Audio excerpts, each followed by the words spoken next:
I'm Danielle with the Sweeney Agency, and I'm very excited to be here tonight with our fascinating speaker, Pamela Barnum, former undercover police officer and federal prosecutor. Based on her impressive credentials and amazing career, companies book Pamela to speak on increasing trust, building resilience, and negotiating literally as if your life depended on it. So Pamela, thank you so much for joining me today. Oh, thank you for having me, Danielle. It's exciting. I feel like we're, connected, even though we're across the globe from one another. So that's great for technology. I know, it's incredible, isn't it? It's incredible how we've become so used to this now is in a matter of time. Exactly. Well, and that kind of leads in really nicely to my first question for you. During your presentations, you talk a lot about balance. Having been a law student, working full-time as an undercover police officer, and a new mom. So I'd love some ideas and insights you can share with some of our, some people about how we can achieve balance right now in a totally new environment where we may be working from home with responsibilities we didn't have when we were working at the office. Well, I look back on that time and think, how did all that happen? But now what we're currently all living through across the globe, this working remotely, working from home, for those of us that are fortunate enough to be able to do that, and some people working in incredibly stressful, challenging situations that are unprecedented for any of us and in our generation, even before. So how do we balance that? I think work-life balance or life balance is really almost non-existent, to think about it in the terms that we used to even a month or two ago.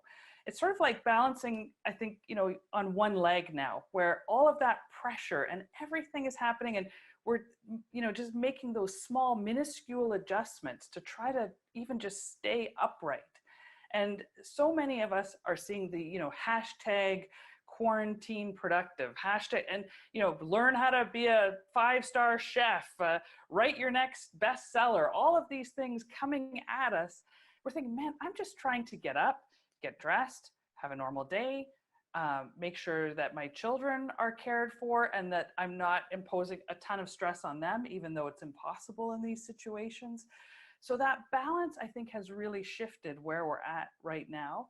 And the first thing I'd want people to really take in is to just try not to judge yourself so much. And that comes from limiting, of course, social media intake and all of the different things that we're seeing. For example, we see people like Madonna or Ellen talking about being in their prison of their mansions while they have rose petals floating in their bathtubs.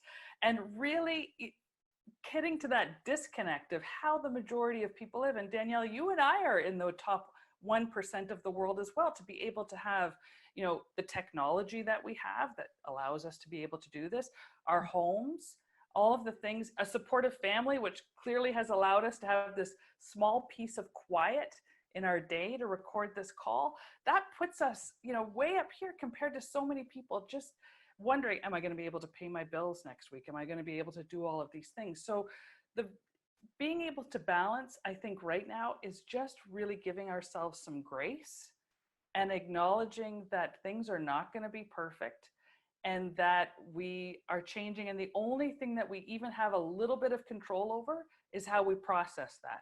Everything else going on around us is out of our control. So just keeping in mind that balance is really perspective, I think, in this challenging time, and that there are a few strategies that we can put into place to make it a little bit easier. And the first one, I think, is scheduling. And that sounds, I used to hate that word, scheduling. I think that's why I was attracted to undercover work in the drug unit, because there was no schedule. It was always a lot of chaos going on. And even working as a federal prosecutor, you were scheduled in court time, but things would go over, witnesses wouldn't show up. There's always that chaos, and I've been attracted to that. So scheduling has always been, I don't know if I really love that. It seems to take the spontaneity out.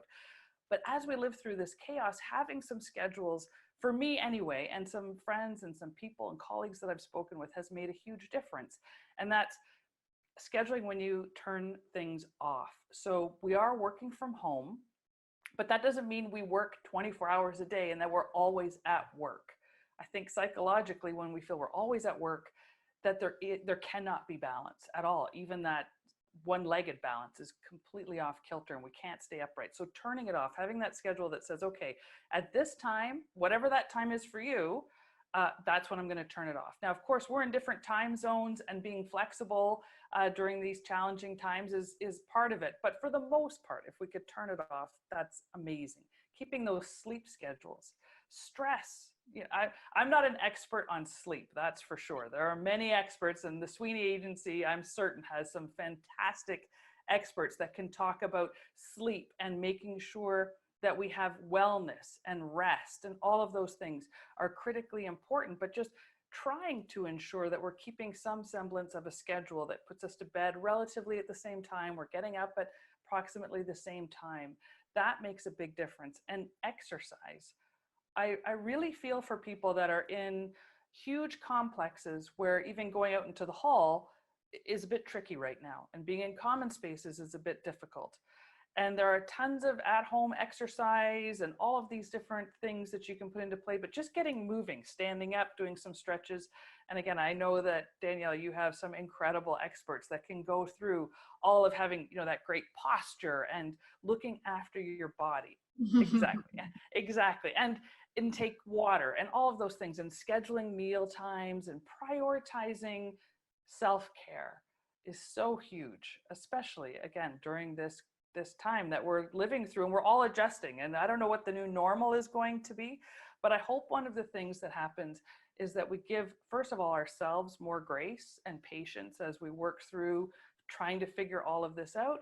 And the same for people that we're connecting with and communicating with. You know, I used to be, if you're going to be doing your meetings online and you're going to be communicating, try to make sure, you know, your space is this and you're doing that. And we can talk a little bit about that as we move through. But I think that we're all just going to be giving each other a little bit more grace and understanding that things are going to go a little bit off, and that we need to be okay with that in our own world and that of others as well.